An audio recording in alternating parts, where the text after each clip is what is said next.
Oke. Assalamualaikum warahmatullahi wabarakatuh.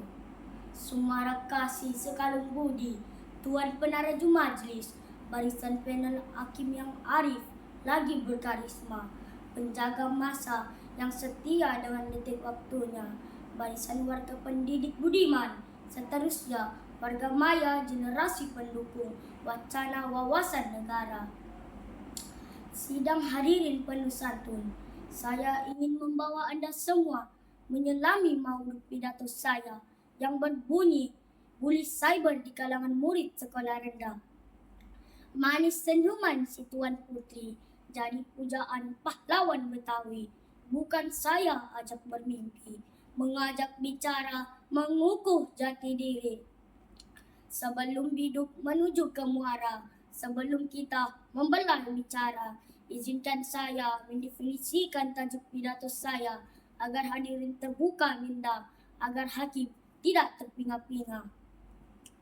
Menurut Kamus Dewan Bahasa dan Pustaka edisi keempat, bully bermaksud perbuatan yang menyakitkan hati seseorang dengan perbuatan atau perkataan. Manakala bully cyber merupakan perbuatan menghantar message dan image menaruh telepon pintar atau komputer melalui aplikasi media sosial dengan tujuan untuk bermusuh dan ugutan. Sidang hadirin hadirat sekalian, menurut Ketua Kemampanan Digi pada tahun 2018 sebanyak 20,5% kanak-kanak sekolah mengatakan mereka dibuli dalam talian, manakala 42,1% mengakui tahu siapa dalam kalangan mereka yang dibuli. Hal ini mencetuskan persoalan, mengapa ianya terjadi? Hadirin yang dirahmati, indikator sains pertama, faktor berlakunya bully cyber di kalangan murid sekolah rendah, karena kini ramai di antara mereka yang sudah mempunyai akun di media sosial seperti TikTok, Instagram, dan muka Facebook. Namun begitu, mereka belum mencapai tahap kematangan berpikir.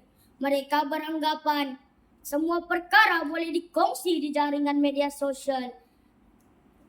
Situasi ini sebenarnya mendedahkan mereka kepada perbuatan membuli dan dibuli, sama ada secara terbuka di ruangan komen dan penghantaran message personal. Hadirin pendengar yang cakna sekalian, indikator sayang kedua, masalah bully cyber berlaku disebabkan kekurangan kasih sayang dan perhatian daripada ibu bapa. Lantas, mereka membuli dalam talian sebagai cara untuk meraih perhatian daripada orang asing. Malah, ada yang menyamar dengan membuka akun palsu di media sosial dengan tujuan tersebut. Hadirin yang dikasihi, indikator sains ketiga, masalah bully cyber berlaku karena kurangnya penghayatan nilai-nilai agama di awal usia lagi. Hal ini menyebabkan mereka tidak tahu membedakan hal yang baik dan buruk di sisi agama.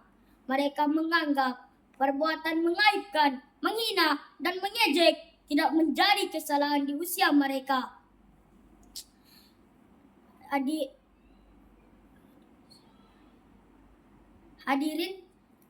yang dirahmati, indikator sains keempat, bully cyber di kalangan murid sekolah rendah terjadi karena sikap ingin berseronok dan bergurau. Kajian juga menunjukkan bahwa bully cyber lebih cenderung berlaku di kalangan rakan berbanding orang yang tidak dikenali.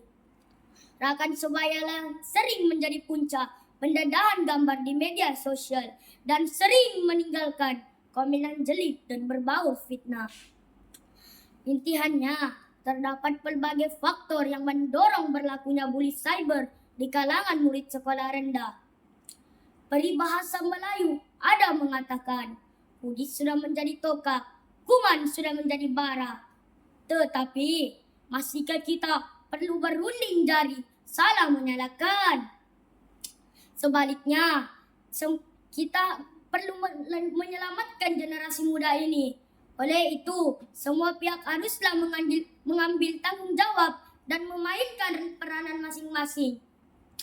Ibu bapa perlu peka dengan kebiasaan anak melayari internet.